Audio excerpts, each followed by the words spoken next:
A Bíblia fala bastante sobre construção existencial. E uma das mais importantes construções são as relações afetivas.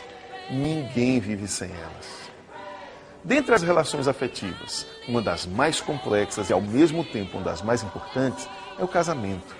Porque nela, duas pessoas unem as suas vidas e os seus corpos. Nenhuma experiência de relacionamento humano é tão íntima quanto o casamento. Mas, curiosamente, a decisão do casamento, que é uma das mais importantes das nossas vidas, tem sido feita de maneira infantil e muitas vezes irrefletida.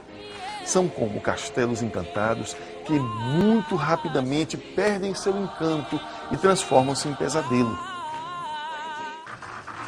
Em Mateus, capítulo 7, Jesus faz uma metáfora muito interessante sobre a construção da vida.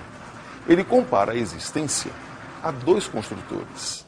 O primeiro edificou sua casa sobre a rocha e o segundo sobre a areia.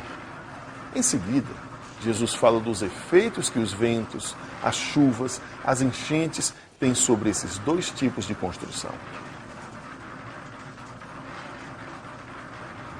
A edificação de um prédio tem muito a nos ensinar sobre viver, e em especial sobre como viver a dois, projeto do casamento, projeto bonito que nós precisamos de fato construir. Num prédio, na edificação, o natural é que o construtor tenha um projeto, que avalie o custo dessa construção. E para isso, todo construtor precisa avaliar o terreno, ter em mente um bom projeto, ter no papel, calcular o custo da obra para prover o material, o dinheiro necessário até o final. É preciso também ter cuidados para que não se desvie do projeto original, daquilo que realmente está no papel.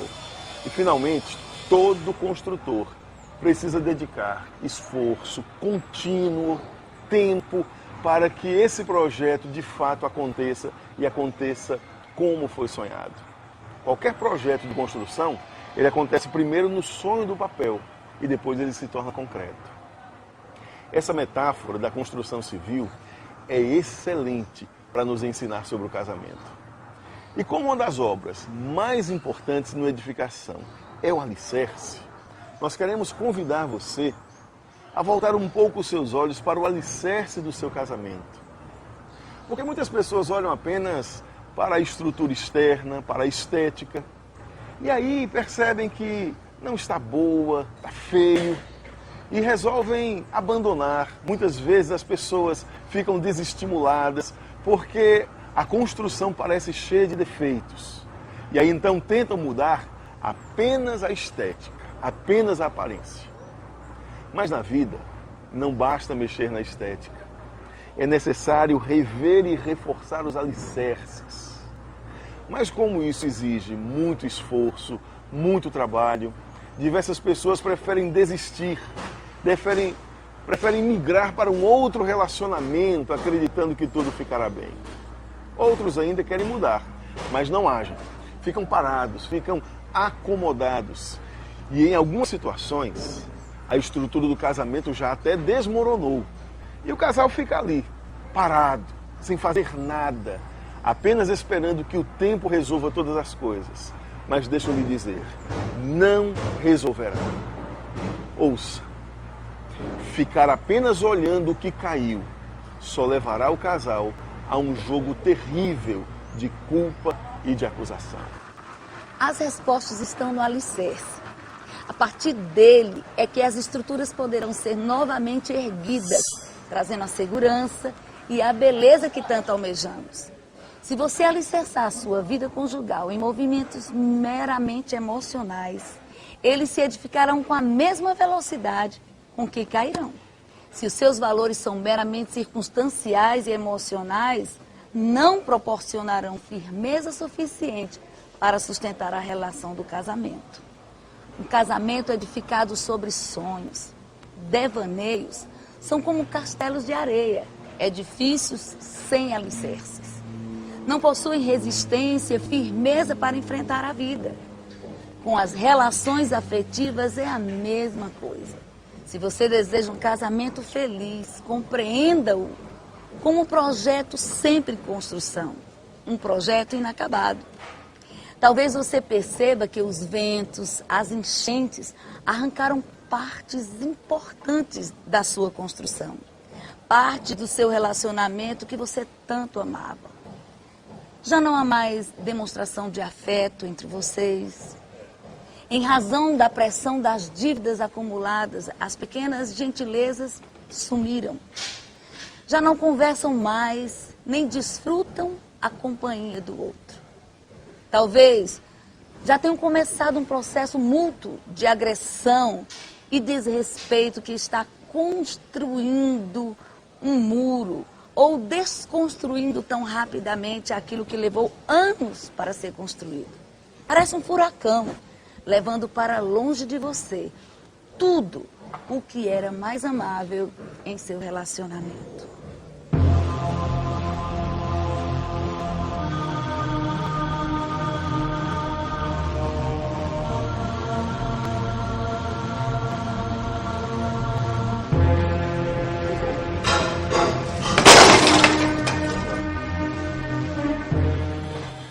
Nós queremos compartilhar com você algumas práticas que são simples, mas que farão toda a diferença na sua relação. Basicamente, nós estamos ou construindo ou destruindo o relacionamento. Jamais ficamos inertes, porque a inércia por si só já é um retrocesso relacional. Por isso, toda relação precisa amadurecer, crescer, frutificar. Dessa forma, nós temos dois elementos nos nossos relacionamentos. Os elementos que destroem e os elementos que acabam construindo uma relação segura. O conselho do apóstolo Paulo sobre a nossa vida, e aí nesse contexto entra também o nosso casamento, é o seguinte: veja cada um como edifica sobre o alicerce.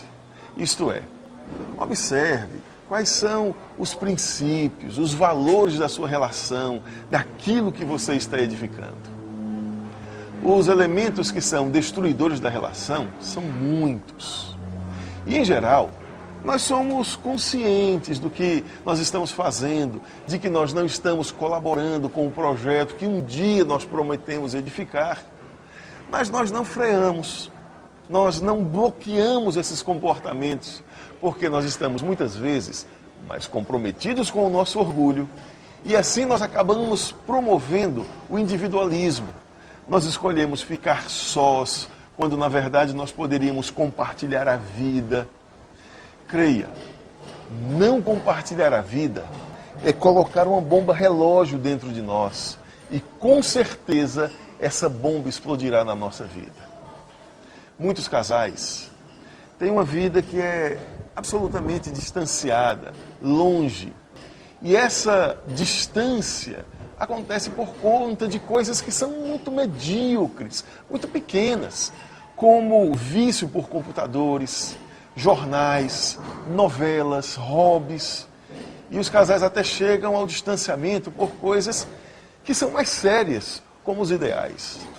É triste, mas nós podemos afirmar que essas atitudes individualistas são absolutamente destrutivas, porque aniquilam o vínculo emocional do casal.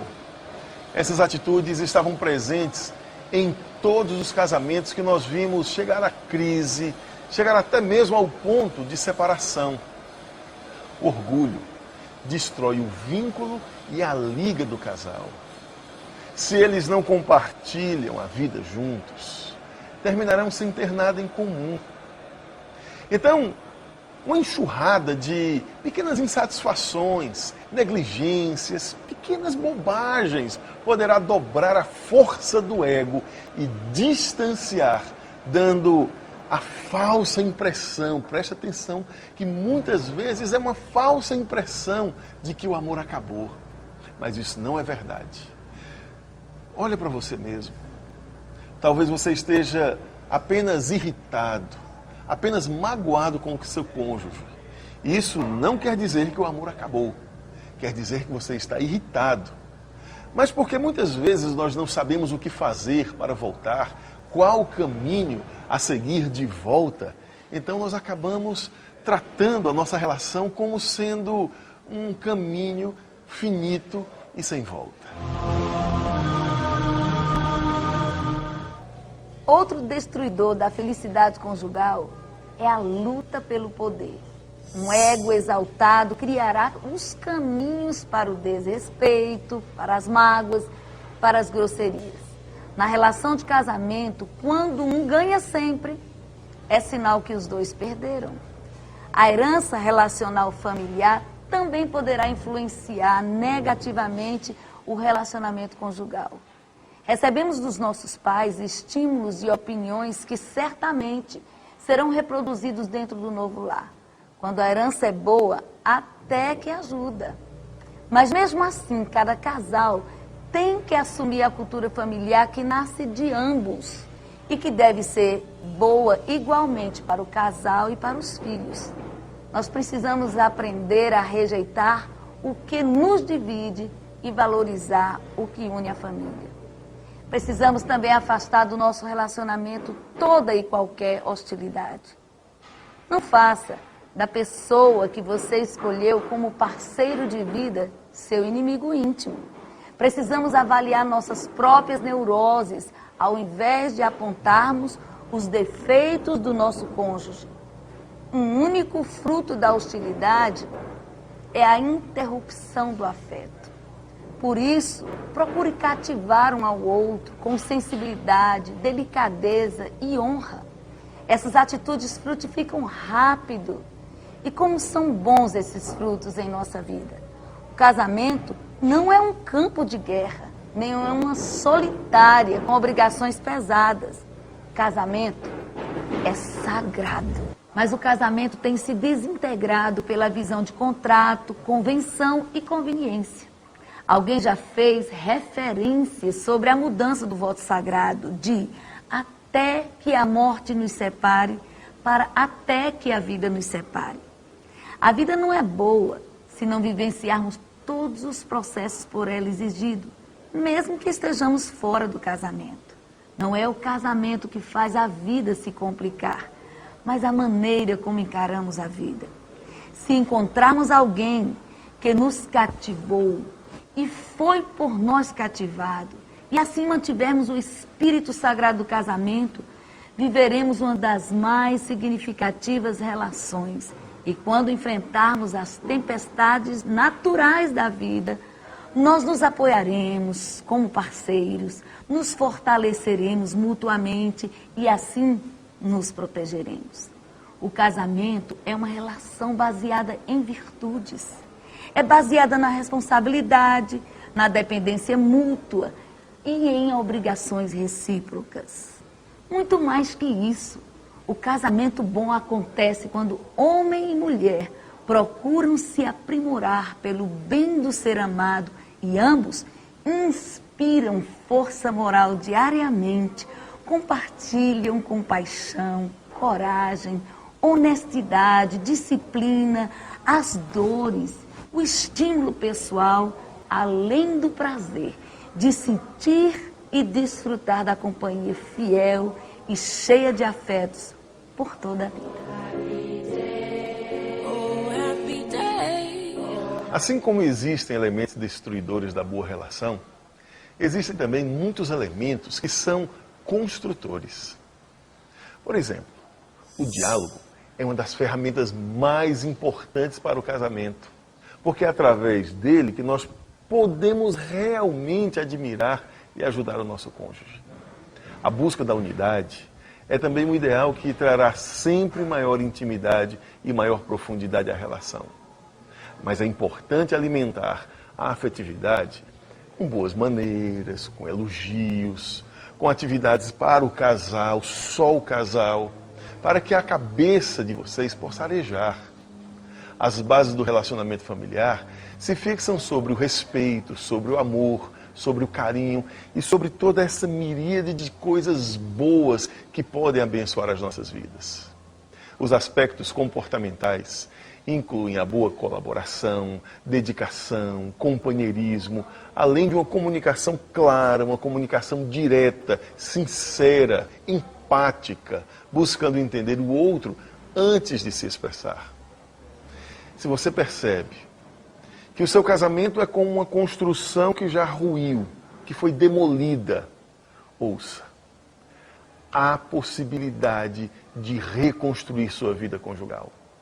Mas para reconstruir, será necessário jogar fora muito entulho que está aí dentro do seu coração, muita tralha que está acumulado na alma. Será preciso limpar o terreno do coração através do perdão mútuo, através da conversa franca, sincera, sem o objetivo de agredir ou acusar. Para que tanto orgulho? Aonde o orgulho vai levar vocês? A lugar algum, porque orgulho só destrói as relações. Seu casamento pode ser muito mais bonito, mais consolidado. E agindo assim, vocês descobrirão o segredo de ser uma só carne. Eu gostaria que, nesse momento, você, se está perto do seu cônjuge, junte-se a ele, a ela. Ou se você está sozinho, que você se una no coração, para que esse momento de oração seja um momento também de reconciliação entre vocês dois. Vamos orar? Senhor, nós glorificamos o Teu nome pela dádiva do casamento. Como é maravilhoso poder compartilhar a vida a dois. Mas muitas vezes, Senhor, o nosso egoísmo chega nas nossas relações derrubando todas as coisas, Pai. E tem muitos casais que não souberam viver, Senhor, esses momentos difíceis na Tua presença. Eu te peço, Pai, que haja uma libertação, que haja uma renovação, que haja um desejo mútuo de reconstruir cada lar que nesse momento é perceptível ao teu coração que estão afetados pela desonra, pela traição, pela indiferença, pela apatia. Que o teu nome seja glorificado e que esses casais possam se erguerem na nova esperança, no poder do teu Espírito, para começar uma nova história, para recomeçar uma construção que seja significativa, em nome de Jesus. Amém.